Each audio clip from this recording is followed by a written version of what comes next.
یہ کہانی کسی ایک انسان کی نہیں، یہ کہانی کسی بادشاہ کی نہیں، یہ کہانی ایک ایسی قوم کی ہے جس نے تاریخ نہیں پڑھی بلکہ تاریخ نے جس کو برداشت کیا۔ آج سے تقریباً 5000 سال پہلے پہاڑوں، وادیوں اور پتھریلی زمینوں میں ایک قوم رہتی تھی جسے دنیا آج پٹھان یا پشتون کے نام سے جانتی ہے۔ یہ ویڈیو پٹھانوں کی اصل، ان کی نسل، ان کے نسب اور ان کی اس تاریخ کی ہے جو کتابوں میں کم اور خون میں زیادہ لکھی گئی ہے۔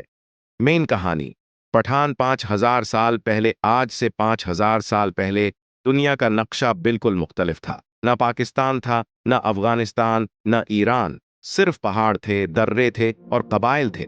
اسی دور میں ہندوکش کے پہاڑی سلسلے، سلیمان پہاڑ اور موجودہ خیبر پختونخوا اور افغانستان کے علاقوں میں ایک مضبوط، سخت جان اور آزاد قوم موجود تھی۔ یہ لوگ خود کو کسی بادشاہ کے تابع نہیں سمجھتے تھے، یہ قبیلوں میں رہتے تھے، ہر قبیلہ آزاد، ہر قبیلہ اپنے قانون کا خود مالک۔ یہی قوم بعد میں پٹھان کہلائی۔ پٹھان کون تھے؟ پٹھان صرف ایک نسل نہیں تھے بلکہ قبیلوں کا اتحاد تھے۔ ان کی پہچان پہاڑ، ہتھیار، غیرت اور آزادی۔ یہ لوگ کھیتی باڑی بھی کرتے تھے اور جنگ بھی، لیکن ان کے لیے سب سے اہم چیز تھی عزت۔ پٹھان کس کے بچے ہیں؟ نسب اور نسل۔ پٹھانوں کے بارے میں یہ سوال صدیوں سے موجود ہے۔ روایتی پٹھان روایت کے مطابق پٹھان خود کو حضرت یعقوب علیہ السلام اسرائیل کی اولاد مانتے ہیں۔ کہا جاتا ہے کہ بنی اسرائیل کے کچھ قبائل قدیم زمانے میں اسوری حملوں کے بعد مشرق کی طرف ہجرت کر گئے۔ یہ قبائل ایران، افغانستان اور ہندوکش کے علاقوں تک پہنچے بعد میں ان کی قیادت قیس عبد الرشید نے کی، جسے پٹھان اپنا جد امجد مانتے ہیں۔ اسی لیے آج بھی یوسفزئی، آفریدی، خٹک، محسود جیسے قبائل اپنا نسب اسی طرف جوڑتے ہیں۔ تاریخی اور علمی نظریہ: مورخین کے مطابق پٹھان قدیم آریائی سلیش ایرانی قبائل سے تعلق رکھتے ہیں۔ یہ لوگ 5000 سال پہلے وسطی ایشیا سے اس خطے میں آئے۔ پشتو زبان قدیم ایرانی زبانوں میں سے ہے۔ یونانی مورخین نے انہیں پکتوی، پکتیانس کہا، جو بعد میں پٹھان بنے۔ پٹھانوں کا قانون: پشتو نولی 5000 سال پہلے بھی پٹھان قانون کے بغیر نہیں تھے۔ ان کا قانون تھا پشتو نولی، جو اسلام سے بھی پہلے موجود تھا۔ اس کے اصول: ننگ، غیرت، بدل، بدلہ، ملمسٹیا، مہمان نوازی، پناہ دینا، جرگہ، اجتماعی فیصلہ۔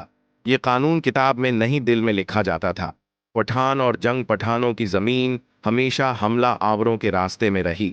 جس نے بھی ہندوستان جانا چاہا اسے پٹھانوں کے پہاڑوں سے گزرنا پڑا۔ اسی لیے فارسی آئے، یونانی آئے، منگول آئے، عرب آئے، انگریز آئے، لیکن کوئی بھی پٹھانوں کو مکمل غلام نہ بنا سکا۔ سکندر اعظم نے یہاں سب سے سخت جنگ لڑی۔ انگریز نے کہا، پٹھان سے جنگ کرنا پہاڑ سے لڑنے جیسا ہے۔ اسلام سے پہلے پٹھان، اسلام سے پہلے پٹھان فطرت کی عبادت کرتے تھے، آگ اور سورج کو مقدس سمجھتے تھے، لیکن عزت اور وعدے کے پابند تھے۔ اسلام آیا تو پٹھانوں نے اسے اپنی غیرت اور قانون کے مطابق قبول کیا۔ یہ کہانی وہیں سے آگے بڑھتی ہے جہاں ہم نے جانا تھا کہ پٹھان ایک آزاد، جنگجو اور قبیلائی قوم تھے۔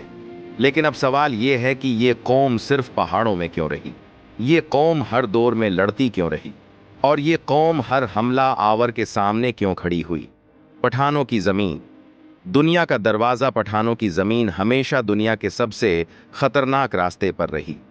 وسطی ایشیا سے جب کوئی طاقت ہندوستان جانا چاہتی تو ایک ہی راستہ تھا: خیبر، بولان، کرم، گومل۔ یہ راستے پٹھانوں کے تھے، اور راستے کا مطلب تھا یا تو اجازت یا جنگ۔ پٹھانوں نے کبھی بغیر قیمت کے راستہ نہیں دیا۔ قدیم دور کی جنگیں، 5000 سال پہلے جنگیں آج جیسی نہیں تھیں۔ نہ بندوق، نہ توپ، نہ ٹینک، صرف تلوار، نیزہ، تیر، ڈھال اور غیرت۔ پٹھان بچپن سے لڑنا سیکھتا تھا۔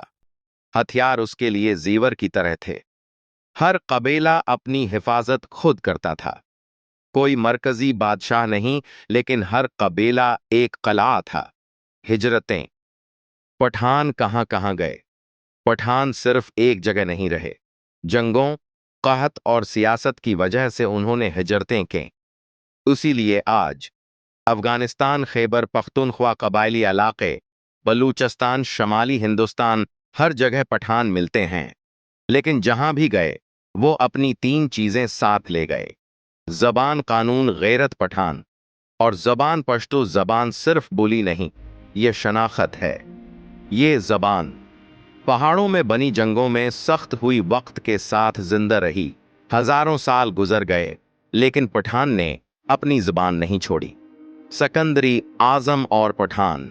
جب سکندری اعظم دنیا فتح کرتا ہوا اس خطے میں پہنچا تو اسے پہلی بار احساس ہوا کہ ہر زمین فتح کے قابل نہیں ہوتی۔ پٹھان قبائل نے چھاپا مار جنگ کی، پہاڑوں سے حملے کیے، سامنے آ کر فوج نہیں لڑی۔ سکندر جیتا لیکن کبھی مطمئن نہیں ہوا۔ یہ وہ جنگ تھی جس نے دنیا کو بتایا کہ پٹھان کو ہرانا آسان نہیں۔ پٹھان عورتیں خاموش طاقت۔ قدیم پٹھان معاشرے میں عورت کمزور نہیں تھی، وہ گھر کی محافظ تھی، غیرت کی نگہبان تھی، بچوں کو جنگ اور عزت سکھاتی تھی۔ پٹھان ماں بیٹے کو یہ سکھاتی تھی، سر کٹ سکتا ہے لیکن وعدہ نہیں۔ پٹھان اور وعدہ 5000 سال پہلے بھی پٹھان وعدے کا پکا تھا۔ اگر دشمن کو پناہ دے دی تو اپنی جان دے دے گا، لیکن پناہ نہیں توڑے گا۔ یہی اصول بعد میں پوری دنیا میں مشہور ہوا۔ وقت بدلتا گیا،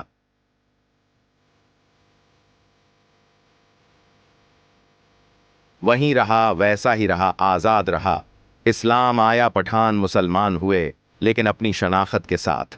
انہوں نے اسلام کو اپنایا مگر غلامی کو نہیں۔ پٹھان صرف تاریخ کا حصہ نہیں، پٹھان خود تاریخ ہے۔